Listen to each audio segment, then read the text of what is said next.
conditioning shampoo. Super Junkie Bote sa Dumules! Paspas ang dagang saknaan, minunot usab ang pagitib sa mga balita. Way hunong ang mga personahe sa News and Public Affairs Department sa paghagpat sa mga balita ikan sa pagkaumol niini ngadto na sa labing uwahing kalambuan sa balita o paghatod ini kaninyo pinaagi sa Dumules News Roundup! Dumules News Roundup ang hiniusap paghatod sa balita karon o kalambuan nini dinhi sa Dumules News Roundup!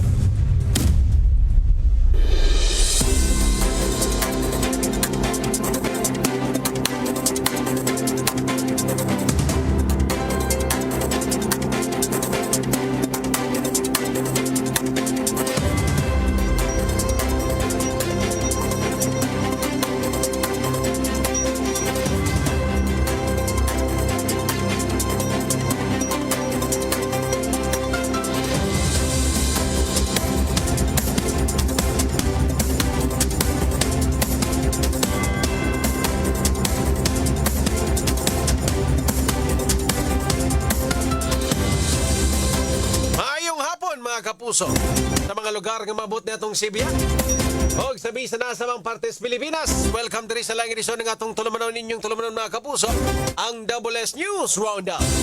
Adlaw karon nga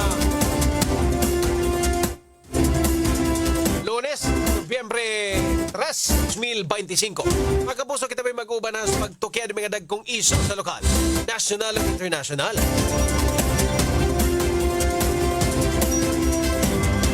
Kaya po, kini ang inyong ubos na lagad sa kahanginan, Super John Kimbote mga kapuso. Para sa mga nag-unang balita karong adlaw mga kapuso, Super Radio Local News.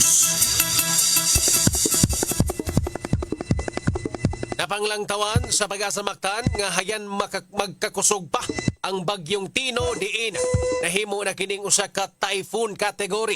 Ini mo gitugan ni Alkiblat ang pangu sa pag-asamaktan diin. Doon na pa'y posibilidad nga musaka kini sa pagka super typhoon category. Sumapa pa ni Alkiblat nga kini kung mahitabo ang rapid intensification sa maong bagyo. Diin posibleng mahisama sa bagyong Odette ang impact ni ini. Ilaw man usab sa pag-asa nga moabot sa signal number 4 ang public storm signal dinhi sa Sugbo.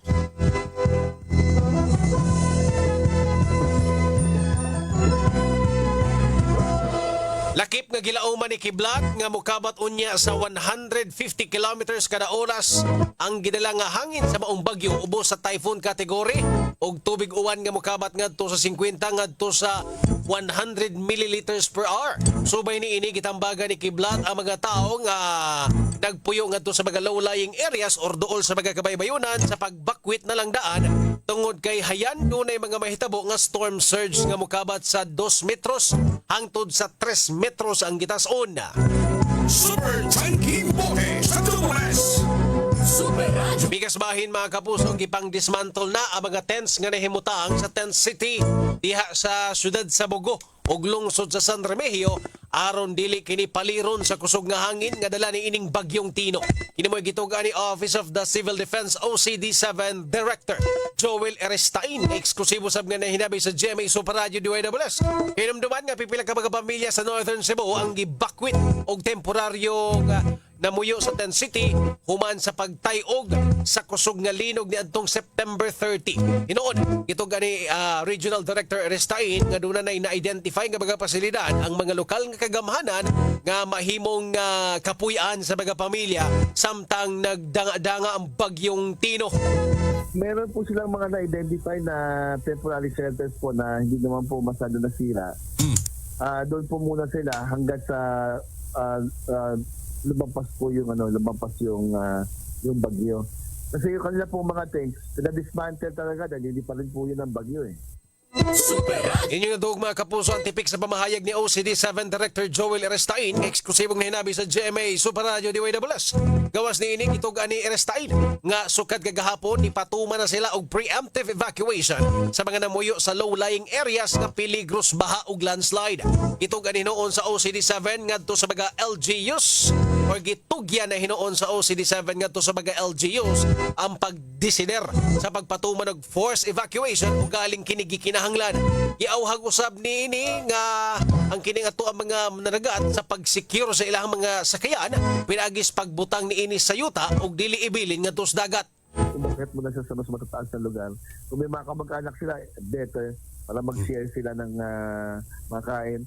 Tapos, hanggat may kuryente pa, mag-charge ng telepono, mag-charge ng mga baterya pang radyo para po meron po tayong komunikasyon din na may marinig po tayong balita po. Lalo-lalo mula po sa inyong pagsimpila.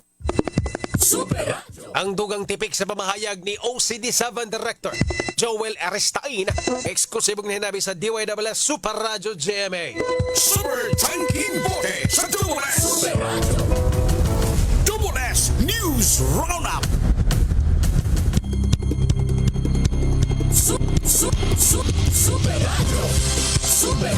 Okay mga kapuso, arita sa ito mga ubang mga hisgotanan diri sa ito ang tulumanon sa Double S News Roundup. Natay gamayng update mga kapuso, giisa na sa signal number 4 ang Islas Camotes. Akong Osbon, signal number 4 na ang ato ang Islas sa Camotes mga kapuso. Ato mga kaigsuunan dias Camotes. No, camping mo diha kanunay mga kapuso ha. Kung latest update gikan sa DOST Pag-asa mga higala. Latest nilaga weather bulletin kaganinang alas 5. Iisa in town sa signal number 4 ang kininiang isla sa Camotes mga higala. Unya ang pipilapod kabahin sa Bohol. Ato ning basahon kinatay mga bulanon nga naas Bohol mga higala karon. Okay, kini kay mo may pinakadako god signal number 4.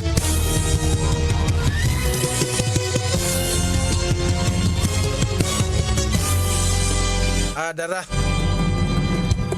Ang signal number 4 mga higala dire ni sa eastern portion sa Samar, southern portion of Leyte, as may Mahaplag, Abuyog, City of Baybay, Inupakan, Hilongos, Hindang, Bato, Matalom, Javier. Southern Leyte, Camotes Island, unya northern portion of Bohol, Pres Carlos P. Garcia, Hetafe, Trinidad, Ubay, Bienunido ug Talibon, no? Agite mga kapusong listener niya karon mag-aura sa amping mo mga sir. Unya kung aduna na yung mga evacuate gid mo. Kaya ato mga otoridad mo ni nakahibaw gid sa tinuod nga sitwasyon. So diha sa inyohang mga nahimutangan. Kung mo enforce sila evacuation, no, tuman lang ta nila. No? Kanang mga butang mga kapuso mabalik ra na. Naman sa ating mga taga-barangay, mga kapuso nga nagrubing time to time para ma-check na ang mga balay sa ato mga kaigsuunan nga namagibiyaan na ba para mo adto sa evacuation. Unya nagpabilin nga signal number 3 ang Cebu City, Danao, Carmen, Sugod, Borbon, Katmon, Liloan, Lapu-Lapu, Cordoba, Consolacion, Mandawi, Asturias, Balamban, Tuburan, Tabuelan, Tabugon, Talisay, Bogo, San Remigio, Medellin, Cebu nga Karkar, San Fernando, Naga, Mingla, Toledo, Aluginsan, Pinamungahan, Barili, Dumanhog. Pila ang Bantayan Island mga kapuso. Signal number 3 to ang akong gipang mention sa Cebu. No? So muna latest update. Naapila in town ang Camotes Island sa signal number 4 mga kaigsuunan. Pikas bahin, Cebu Governor Pamela Baricuatro miluwat og executive order nga nagsuspenso sa trabaho sa Kapitolyo karong hapon hangtod og mga adlaw tungod sa bagyong Tino. Lakip nga nasuspenso or gisuspenso ang trabaho karon sa hapon diha sa syudad sa Sugbo, Mandawi, Lapu-Lapu ug Danao. Pero magpabilin ang katong mga emergency, mga departamento nga na-assign ang mga emergency, health services, rescue operations, mga personnel deha, wa sila labot sa suspension sa trabaho mga kapuso. Padayon sila nga naka-red alert status mga higala. Kaganina si Cebu City Mayor Nestor Archibald iyamtong giauhag ang mga private sector, no, mga kumpanya sa pribadong sektor nga sundon ang red alert status sa Cebu City mga higala. Kunya papaulian na inyong mga trabahante. No? O iyahang panawagan, no? Encourage lang naman. Wa hinoon sa ni patuman gud. Ag-encourage lang niya nga kumamay mo. Sunda ang red alert status para makaprepare na ang inyong mga trabahante pagkaulis ilang balay, makaandam kung unsay ang ngayang andamon. Katong mga nagtrabaho pa ron, mga waterproof man eh. Mga immortal. Mga immortal, mga nagtrabaho pa ron. Pero kining ato paghatod naman ginis mga balita, mga kaigsonan, update sa ato mga kapusong naminaw karon. Ang inyong mga radyo andama na. Okay, wag gyud ta kay ba kung unsay mahitabo, no, worst comes to worst. At least naapa mo'y makuhaan sa mga information agi sa ato ang mga radyo. Kung galing mabagdaw na mga signal o niya, I hope dili. Okay, base sa record or sa forecast sa pag-asa, mukusog siya before sa landfall. So there's may somewhere late or summer. Mukusog pag ginasag maayo before mo landfall. Nya nag-landfall, once ka magkatungtong na magkaagi sa siyuta ang mga higala, diha sa magka-inanay o hinay. Inahinay siya ba? O makuhaan sa gikusgon. Kunya ang Cebu, if wa ko masayop, naa sa ikatulo or ikaupat nga malandfallan aning bagyong Tino. So we are hopeful nga abot sa Cebu, medyo hinay na ang bagyo. Okay? Mola na ato No, pero we hope also nga katong maigo po sa bagyo, I hope di po sila maggrabihan. Pero para lang gid sa kasayuran sa tanan, noon ay mahog nga sistema or mahitabo.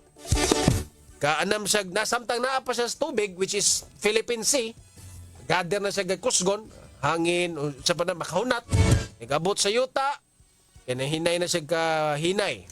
Lain na po nga landfallan nga yuta mo, hinay na po. No? Kung ay senaryo unya mga kapuso. And we hope, ang mga kaigsunan sa other areas, nga malandfallan aning bagyong Tino. We hope nga luwas tang tanan. Atong iampos, Ginoo. Nga hinay ra gyud ni ang bagyo mga kapuso. Ita magpanik. Ato ra gyud ang pildihon ang bagyo sa ato ang preparasyon. Diba, engineer? Atong pildihon ang bagyo sa preparasyon. Once nga prepared ta, okay ang tanan. Ano yung mga kapuso sa di pa tabatusunahan? Malutson sa tri ato magka-commercial sa atong takna. Nahihilanat. Double S News Roundup. Super Radio Weather News. Mga kapuso, alang sa bagong update sa dagan sa panahon mga kapuso, labot ni ining bagyong Tino, nasa atong linya si Sir Mark Gales sa Pag-asa Magta. Mark, kung sa'yo latest update ato sa Pag-asa?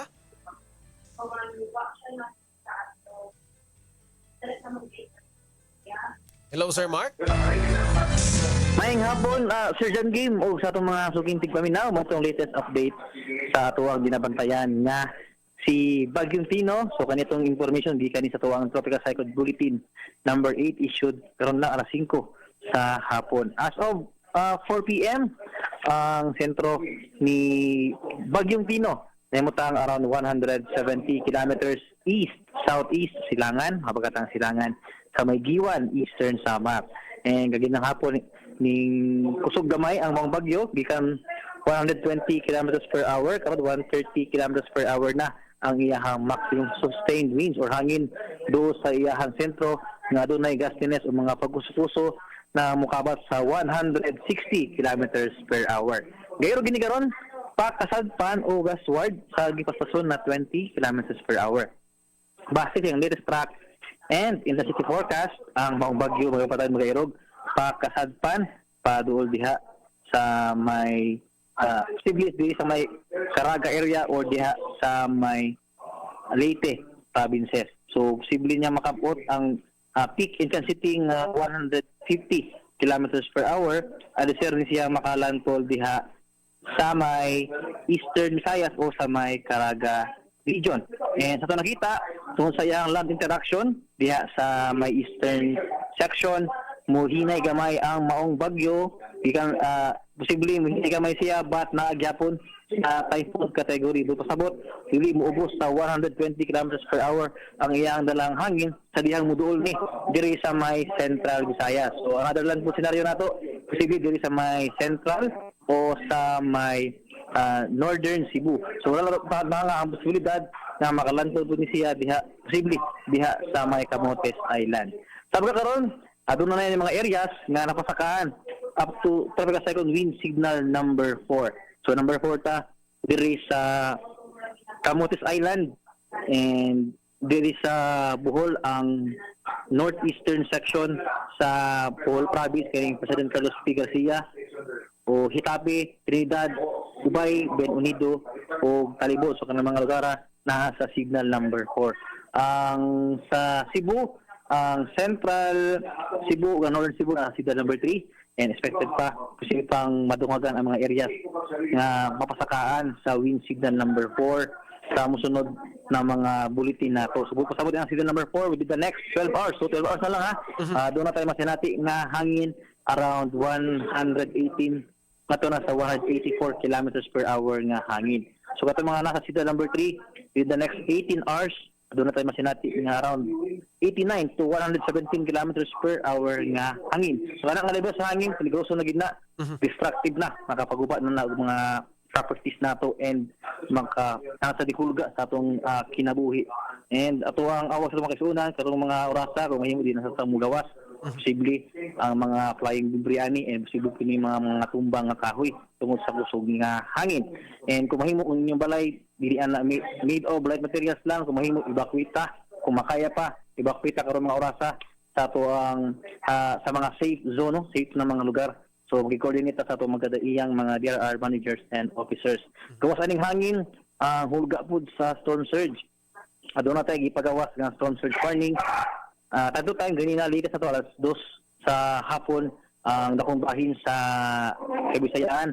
Posible makasinati o storm surge around 1 to 3 meters nga katason sa balod tungod aning bagyong Tino. Gawas sa hangin storm surge ang hulga pod aning bunok nga uwan sa dakong bahin sa Kabisayaan nahagyapon. So karong mga orasa na sa red rainfall warning ang dakong bahin sa Kabisayaan and aduna na sa tayo mga na-report na mga pagbaha sa pipilang lugar diri sa Cebu province, so labi na diri sa Northern Cebu. So expect pa ta sa dakong bahin sa Kabisayaan, makita na dakong bahin sa Central Visayas, makasinati pa ta sa bunok kaulan karong gabi una nato nagbang adlaw. So posible gyud kining mga pagbaha, ang flash flood o kining landslide sa dakong bahin sa Kabisayaan. So again, magi-coordinate ta sa atong mga daiyang mga DRR officers and managers para at least doon ay saktong aksyon no atong mabuhat sa kaning bagyong Tino. At ang ito sunod nga update sa atong bagyo pero ang natutso sa Sir Mark? Yes sir. Oo, moogi pangutanas kadaghanan nga naminaw karon na nato Sir Mark. Unsa orasa mabati sa Cebu ang kining hangin nga dala ni ining bagyong Tino or kining pagkusok-kusog gid sa bagyong Tino diri sa Cebu area Sir Mark? Sabi nga sir no, since na nang-release nga signal number 4, pasabot niya na sa musunod na 12 nga to na sa 18 oras sir, ang dakong bahin diri sa Central Visayas, diri sa Sugbo, makasinati na aning pagkusok-kusok sa hangin sir dala ni Tino sir. So mga ugma pagid Sir Mark. Karon sir, nag-pick up ang hangin na kusog sir na natay mga gastines ani sa mga umaabot na mga oras. Then pinakataas gid na hangin nato masinati pinakakusog nga hangin sir posible ugma sa kadlawon o kabuntagon sir since mo na ang time nga pinakaduol ning mga bagyo diri sa atong dapit sa may Cebu province sir. Mga alas 4 mga ana siguro orasa Sir Mark. Yes sir, posible ana mga sir nanay diri nakatabok na sa Leyte province mo sa tinanay sa kadagatan diri duol sa may Camotes sir sa mga orasa. Oh. So di ba depende ba ni sir sa dagan sa buong bagyo sir. Kung mapaspas siya, mas masayo siya, sir. O kung hinay siya, posible, diri na sa buntag, sir, no? Ang mahawat na panahon, sir. So, sugod karong gabi, sir, kung mahimo, di na pa magawas-gawas. Nanata sa safe na lugar, sir. Kaya posible na ni mga flying debris, sir, mga lupad nato. So, delikado din, sir. Kani po mga tumbang na kahoy. Kung makaya pa ninyo o putol, pruning atong mga kahoy doon sa tuwang panimalay, buhatan na karon since mintras di pa kaya nakakusog ang hangin, napatay mga uwan-uwan pa sir. Last na lang sir, ang kining paglandfall niya, karon sir wala pa man siya kalandfall. No, unsay mga specific areas ani sir ang malandfallan aning bagyong Tino sir before maabot sa Karon sir, ang atong kita mga po senaryo sa maong bagyong Tino sir diri sa may eastern sa kinakaulan po posible diri sa may Leyte or sa may Dinagat Island sir. So wala na tatado na posibilidad nga mulan po siya diya sa may Samar. Basta karon sir ang pinaka taas nga posibilidad is posible sa Dinagat or Leyte sir. Dinagat. Sa diyan motabok pa ni sir no sa Leyte posible so niyang pinakaduol no makasya nating mahot gid na panahon o kusog na hangin kining kamote sir posible na Kamotes. pruhan na malantulan and if ever mulihay sa kamotes ang iyang nato nakita sir nga posible lantulan no medyo taas pagit ang range of area nga posible lantulan niya sir either central Cebu or northern Cebu but regardless sir sa mulan po sir ang bagyo nato na ay reduce lapad sir so di ta mo kumpiyansa isa pag i-report nato na diri airline po senaryo niya sa Central Cebu posible yapon ang dakong bahin Cebu mga sinati og kusog nga hangin sir since na siya reduce o storm force o kusog nga hangin sir. Okay. Salamat kayo Sir Mark Gales. Why sabayan sir, maayong gabi, ambing ng tanan. Super Radio Weather News. Super Radio. Okay mga kapuso, inyo nadungog si Sir Mark Gales sa Pag-asa Bagtaan. Sa Bikas Bahin mga kapuso, investigasyon sa nahitabong pagpamusil sa pagkasakay sa pump boat sa Barangay Pasil, nagpadayon. Super Decime, pasok! Usapat ay samtang duhang naangol sa netabong pagpamusil sa Munisipyo Mayahay, unang Barangay Pasil, Siyudad Subo, kagahapon sa hapon ang namatay mga si alias Efren Mananagat, 44 anyos, nagpuyo sa lungsod sa Nabanga, probinsya sa Bohol. Samtang naangol ang kauban ini nga Mananagat usab nga si alias Marvin, 27 anyos, tagalungsod sa Nabanga sa maong probinsya. Apil sa naangol si alias Winston, 25 anyos, mulupyo sa Nabanga, Bohol, apan doon pamilya sa Barangay Ermita, Siyudad Subo na fairan nga si alias Winston nisuho nila ni alias Efren o alias Marvin nga magpahatod sa Cebu gikan sa Nabanga, Bohol kay kuhaon niya iyang pamilya sa Barangay Ermita kay modagkot matud pa dito sa Bohol kay kalag-kalag pagdunggo matud pa sa mga biktima sa mga sitio Mayahay Uno Barangay Pasil giat nga na sila daan sa mga suspek kung dito na matud pang ipamusil ang mga biktima. Ang mga biktima gidala sa Cebu City Medical Center apan nakabsan gid kinabuhi si alias Efren wala pa matino sa kapulisan sa Siyudad sa Subo kung unsa nga kalibre nga armas ang gigamit sa pagpusil sa mga biktima tungod kay why na recover nga kung posible na akini sa dagat hinuon 5 pitsado ang gisubay karon sa kapulisan sa maong krimen. Gisubay sab sa kapulisan ang usa sa mga biktima nga dunay pamilya sa Ermita ang tumong sa mga suspect. Ang anggulo sa mga krimen ang gitan-aw sa otoridad sama sa personal grudge kilambigitan sa illegal nga drogas. Kini si Desme Padilla sa GV Super Radio DYWS, dapat totoo. Super Radio. Daghang salamat Super Decime Padilla sa imuhang report. Super Radio. Walang balikon mga kapuso, gamay na to sa updates bagyo mga kapuso pinagi ni Sir Mark Gales sa Pag-asa Bagtaan nga nikusog siya ha gikan sa 120 kph na himo na siyang 130. Nisaka sa gamay. Unya posible daw maabot ang gikusgon pinakataas na ni pinakakusog na daw ni bagyong Tino ang 150 kilo watts per hour or kanang kph mga kapuso. Gikusgon sa bagyo mga higala 150 kph mga higala. Unya posible pag yun after niya sa Dinagat Island yes Leyte mga kapuso posibleng maigo ato mga kigsuunan diya sa kamotes. Naduha ang posibilidad it's either maigo direkta ang kamotes no tagdili simbako palayo or mulihay sa kamotes. Mogi ko na ato mga kigsuunan sa kamotes mga kapuso amping mo diha kanunay. Unya posible na itong mabati sa Cebu. Diri sa Cebu, probinsya sa Sugbo, ang pagkusok-kusos hangin, epekto gis bagyo, mukusog ni siya mga more or less alas 3 to alas 4 kadlawon mga kiigsuunan. So muna, pero magdepende gihapon na sa dagan gipaspason sa pag-agis bagyo. If ako masip naman siguro sa 30 kph per hour, murag naa sana ang iyang kusgon mga higala. So naara na kadlawon alas 4. More or less mga kapuso, pwede siya mabuntag pa mga alas 6. Pero forecast is 4 a.m. Ang diha na to ma-feel. Or diha na ma-feel na to ang kusog nga epekto nining bagyong Tino mga kapuso. Sa di ba tama to sunahan? Double S News Roundup. Okay mga kapuso, balik na diri sa ato ang tulumanon sa Double S News Roundup. Sige hapon, inyong inyong ubos na lagad sa kahanginan. Super John Kim Patindol Bote mga kapuso. Super Radio. So kaganina inyong nadungog ang latest update gikan sa Pag-asa mga higala. Unya kung walay lain nga kausaban sa dagan sa panahon mga kapuso, alas 11 mubalik og announce ang Pag-asa. No, magpagawas na po sila laing weather bulletin inig 11 alas 11 sa gabi. Ato nang atangan no kay ganina 5 PM ang ilahang last nga weather bulletin, alas 11 ang sunod. So ato nang atngan mga kapuso diri pod sa GMA Super Radio DWS mga higala. Magposting pod mi anang mga orasa, maghatag pod mi ninyog update pinagi sa amo ang social media sa Facebook mga kapuso. No, we hope nga naa pa nay signal na mga orasa no kay giingon ni Sir Mark Gales mga naaman sa mga alas 4 no hangtod 4 alas 5 ang pagkusukusos bagyo mga kapuso diri sa Cebu.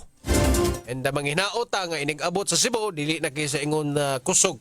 Mangigala kay naka-landfall naman siya diri dapitas may dinagat Leyte and posible dias Camotes. Diri kos Camotes na kuan no? Direkta gid makuan ang Camotes mga higala. Bisan pa man nga dili mo landfall sa Camotes tungod sa kalapads bagyo, maigo gid sila. Pwede ra bang gabaya ng islaha mga higala so mag-ampo lang ta no. Toy ampo nito mga kaigsunan sa Camotes nga dili kaayo nga anak kagrabe ang epekto mga kapuso. Nya diri pod sa Northern Cebu. Kaya dako man gud ang chance nga Northern Cebu mo'y malandfulan ba. No, duhara it's either northern or mag-central Cebu siya. No, duol sa Cebu City. Duhara gyud na depende gyud na sa iyang ruta nga agian mga kapuso niining si Bagyong Tino. So ato mga kaigsunan sa northern inumduman nga naigo bi anis linog mga higala.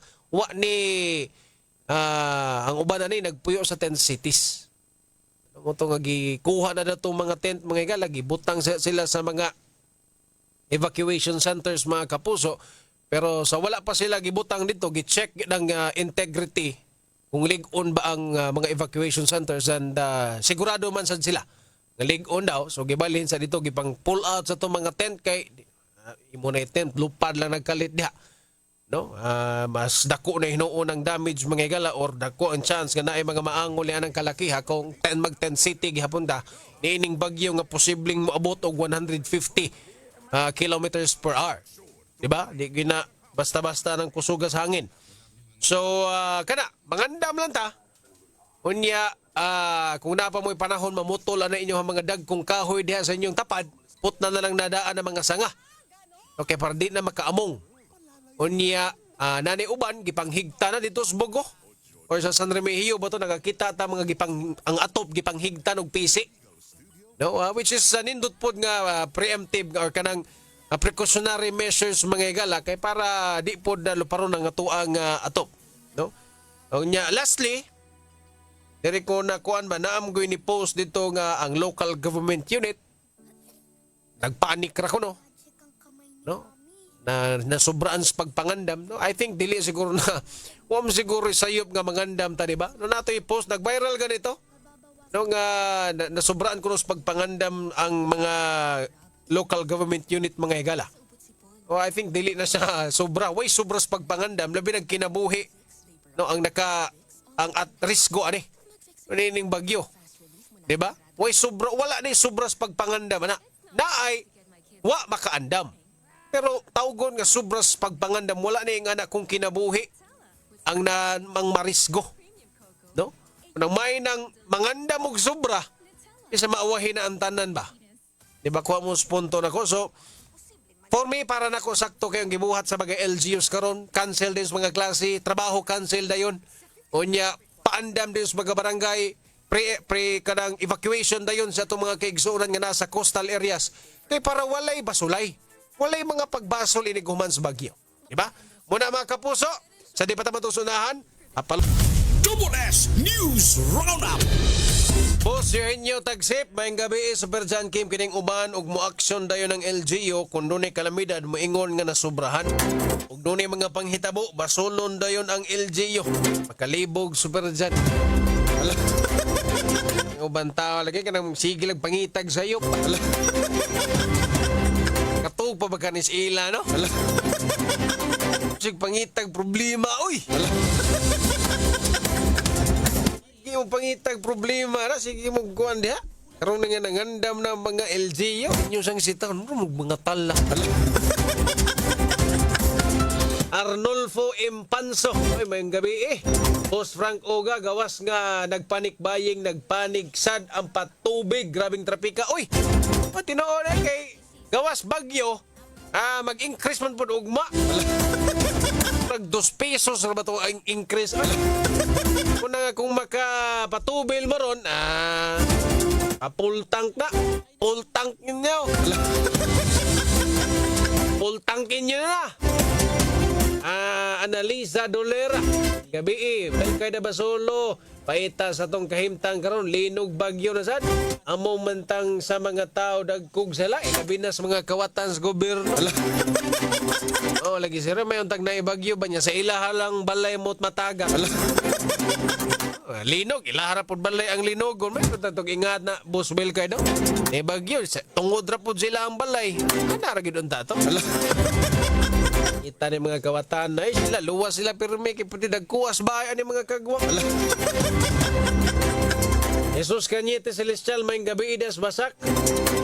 Reninio de Horas Villosido. Minaw des Barili. Oy! Atay listener gikans Barili. Kisa to ha? Nakoy kaila da Ursal apelido. Taga Barili. Og si mga sayon. Taga Barilim to Sayon. Sayon apelido. May gabiin ninyo diha. Kunya si Mayumi Silva de Ascarcar, Agosto Barfito, si Anakin Tremaine Bermejo, Matilos Evelyn Domingo Alfante, Violeta Ray Ray. Kunya si Mercy Lauronilla mga kapuso. Anyway, wala kitigong oras sa ito ang tulumanon sa WS News Round. Nagyapon. Kini ang inyong ubos na lagad sa kahanginan, Super John Kim Patindol Bote at hanggang 24 oras mo sunod na. Ang gabi mga kapuso, dagang salamat mga kapuso, dapat totoo. Double S News Roundup.